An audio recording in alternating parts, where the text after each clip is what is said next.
कृष्ण जन्माष्टमी की आप सभी को बहुत बहुत शुभकामनाएं। अरे देखो 12 बज गया है। अब हम अपने लला को उठाएंगे। हमने चुनरी को उठा दिया है और सबसे पहले जो हमने ककड़ी चढ़ाई थी उसको डंठल वाले हिस्से को हम एक सिक्के की मदद से काट देंगे। इसे हम नाल भेदन या नाल छेदन भी कहते हैं। इसका अर्थ है जब जब बच्चे का जन्म होता है तब उसकी नाल काटी जाती है। उसी तरीके से हम ककड़ी के ऊपर वाले डंठल वाले हिस्से को काट के उसे हम मिट्टी में गड़ा देंगे और जो ककड़ी है उसका प्रसाद हम सबको वितरित करेंगे। अब हम कृष्णा जी को अभिषेक करेंगे। सबसे पहले हम उनके वस्त्र को उतार देंगे और हम थाली में बनाएंगे स्वास्तिक। चारों सीधी भुजाएं जो हैं वो चार दिशाओं की हैं, पूरब पश्चिम उत्तर दक्षिण, और चार वेदों की, ऋग्वेद यामवेद यजुर्वेद और अथर्ववेद का प्रतिनिधित्व करती हैं जीवन में संतुलन ज्ञान और दिशा बनाए रखने के लिए। अब चार मोड़ जो हैं वो समय के चार चक्र हैं, सृष्टि स्थिति संहार और पुनः सृष्टि। जीवन में बदलाव प्राकृतिक है। हर अंत के बाद एक नई शुरुआत है। अब ऊपरी भुजा जो है पूर्व दिशा, उगता सूरज नई शुरुआत, हमें हमेशा नए अवसरों के लिए। दाई भुजा जो है वो दक्षिण दिशा है, जीवन में धर्म और सही मार्ग पर चलना।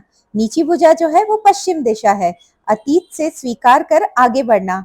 बाई भुजा जो है वो उत्तर दिशा है, सकारात्मकता ऊर्जा और विकास की ओर बढ़ना। बीच का केंद्र जो है वो सबका आधार है, चाहे जिस दिशा में जाओ केंद्र ईश्वर से ही जुड़ा रहे। तो ये है हमारे स्वास्तिक का महत्व, इसीलिए सबसे पहले स्वास्तिक बनाएं। कृष्णा जी को पंचामृत से स्नान कराना अत्यंत शुभ और फलदायी माना जाता है। पंचामृत दूध दही घी शहद और शक्कर पांच पवित्र तत्वों का मिश्रण है जिनका आध्यात्मिक अर्थ और लाभ रहता है। दूध पवित्रता और मातृत्व का प्रतीक है, मन को निर्मल बनाता है। दही सौभाग्य और समृद्धि लाता है। घी शक्ति तेज और स्वास्थ्य का प्रतीक है। शहद मधुरता और प्रेम बढ़ाता है। शक्कर सुख संतोष और आनंद का प्रतीक है। कृष्णा जी को शंख से स्नान कराना शास्त्रों में अत्यंत पवित्र माना जाता है। शंख समुद्र का रत्न है और भगवान विष्णु की प्रिय आयुष है, इसलिए कृष्ण जी को इससे प्रसन्न होकर भक्तों पर विशेष कृपा बरसाते हैं। पंचामृत स्नान से कृष्ण जी प्रसन्न होकर भक्त की मनोकामनाएं पूर्ण करते हैं।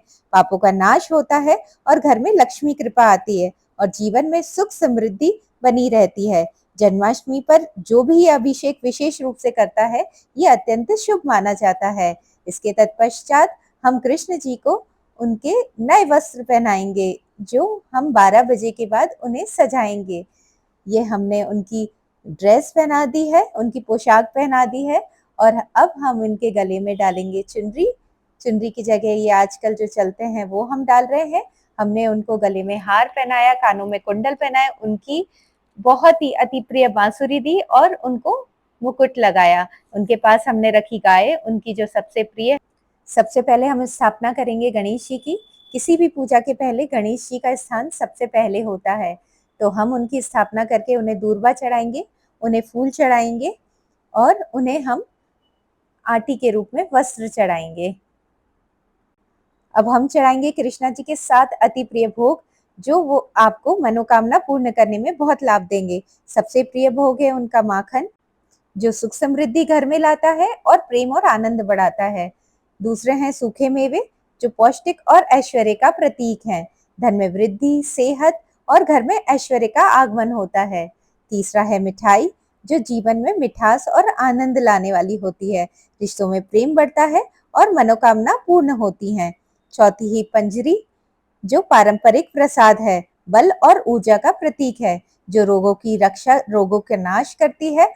परिवार में स्वास्थ्य और सुख शांति बनी रहती है। पांचवा है फल, प्राकृतिक की देन है और पवित्रता का प्रतीक है। पापों का नाश होता है, मन में शांति और जीवन में सकारात्मकता ऊर्जा आती है। मंजरी तुलसी भगवान विष्णु का अति प्रिय है, भगवान का भोग है। सातवां है खीरा जो शीतलता पवित्रता और संतुलन का प्रतीक है। इससे मानसिक शांति बनी रहती है और जीवन में ठंडक बनाए रखती है। इसके बाद हम कृष्णा जी को हम शहद चटाएंगे। जैसे हम छोटो बच्चों को घर में आने से शहद चटाते हैं, ठीक उसी तरह हम शहद चटाएंगे। कृष्णा जी को पालने में झुलाएंगे, कृष्णा जी की आरती उतारेंगे, कृष्णा जी की सेवा करेंगे। और कृष्णा जी के लिए भजन, गीत और कृष्णा जी की आरती करेंगे। भोग लगाएंगे कृष्णा जी को, दक्षिणा चढ़ाएंगे उनके नाम से। फिर हम लेंगे एक लोटे में जल और उसमें डालेंगे पंजीरी और मिठाई और फिर इसको हम चंद्रमा पे अर्घ देंगे। भगवान श्री कृष्ण के नाम से ओम श्री कृष्णाय नमः करते हुए हम भगवान कृष्ण को चढ़ाएंगे। अब घंटी बजाएंगे और आरती करेंगे।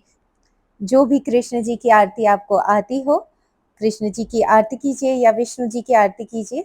जो भी आरती आती हो आप आरती अच्छे से कीजिए और सब लोग बैठ के अच्छे से पूजा कीजिए और कृष्ण जन्माष्टमी को बहुत अच्छे से मनाइए।